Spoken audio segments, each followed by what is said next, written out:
So now that you know a little bit about what a Java stream is, let's talk about the three main phases in Java streams.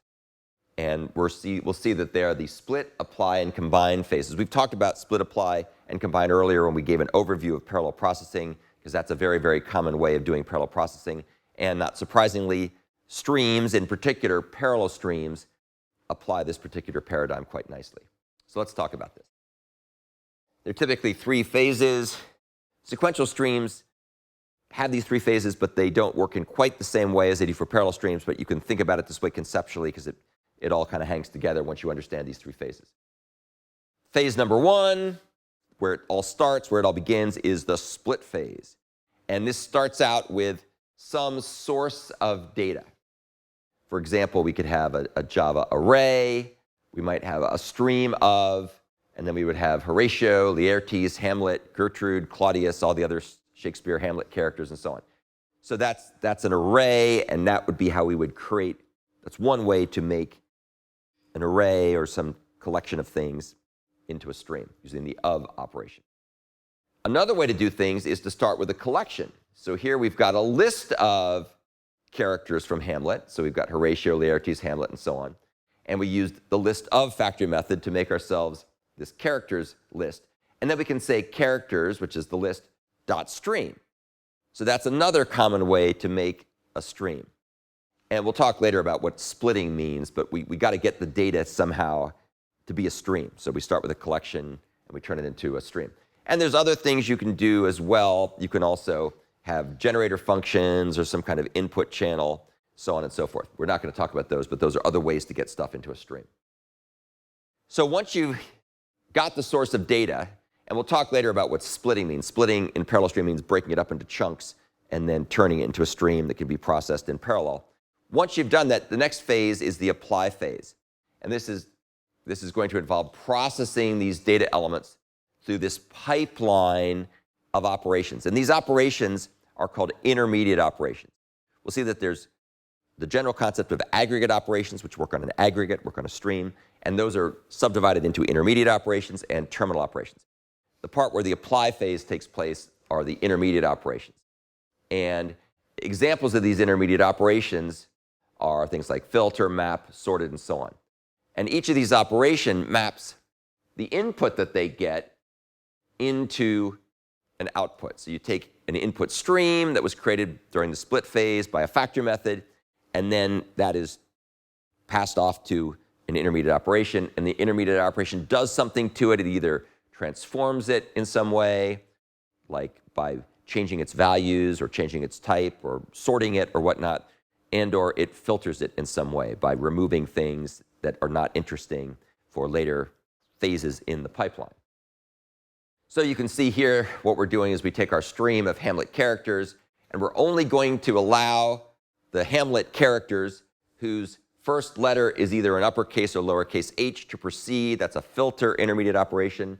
Then we're going to consistently capitalize everything so they all start with an uppercase h. That's this map operation.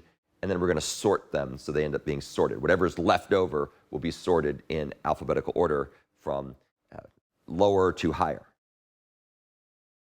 The processing often involves transforming. So for example, you can see map and sorted transform the data in the sense that we take what was coming in here, whatever started with upper or lowercase h, and then consistently capitalize it and then sort it. That'll transform the stream. And ideally, when you do any kind of operation in a stream, ideally, not always possible, but ideally, you'd like to have the operation transformations, which are these behaviors we talked about before, be stateless. What that means is they have no side effects. So if you think about capitalize, how you capitalize something, you simply take a string as input, you uppercase the first character if it's not already uppercased, and you lowercase everything else, and then you return the updated string. That is stateless. It only takes the data as input and returns data as output, but it has no side effects. It doesn't update some kind of data structure. There's no static variables. There's no state that's maintained in the capitalized method. However, we can't always be stateless. Sometimes we need to be stateful. And so it's also possible to do stateful operations. In fact, some intermediate operations, Java streams, are intentionally stateful, sorted being one of them. If you're going to sort a stream of data, you've got to get all the data before you can sort it. And so it retains state. It keeps track of the history of what's in the stream before it can do its operation. We'll talk a lot more about this later when we get into the details of how this stuff works under the hood. The third and final phase here is the combine phase. And this finishes with some kind of so-called terminal operation that yields a non-stream result, or typically yields a non-stream result. There's a few special cases where you get streams back from terminal operations, but that's unusual. So what the terminal operation does is it finishes or terminates the stream. It's another example of an aggregate operation. And it does something. Now, in this particular case, we're going to use the forEach terminal operation, which is going to take all the elements in the stream that have been winnowed down to only have uppercase or lowercase h as the first character, put into a consistent capitalization scheme, and sorted in ascending lexicographic order. And then we're going to print each of the ones out that's left over at that point. So that's how we're going to combine things together in this example. Now, the other thing to note about terminal operations, they do two important things. They do something. I mean, they have an output or side effect, is the case here.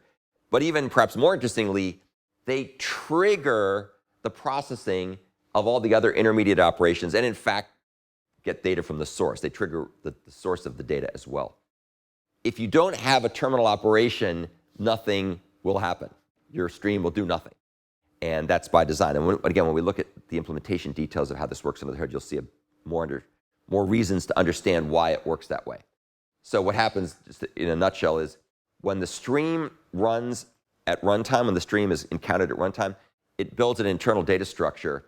And when the final terminal operation is reached, that triggers everything to start running. So nothing runs until the terminal operation is reached. That's often referred to as lazy processing. The other thing to note is that unlike the apply phase, where you can have 0 or more intermediate operations to your heart's content to do your task, there can only be one terminal operation. It has to have one, otherwise it doesn't run, and there can only be one. To quote the famous movie, The Highlander, there can only be one, or there can be only one. So that's the end of the overview of Java Streams phases.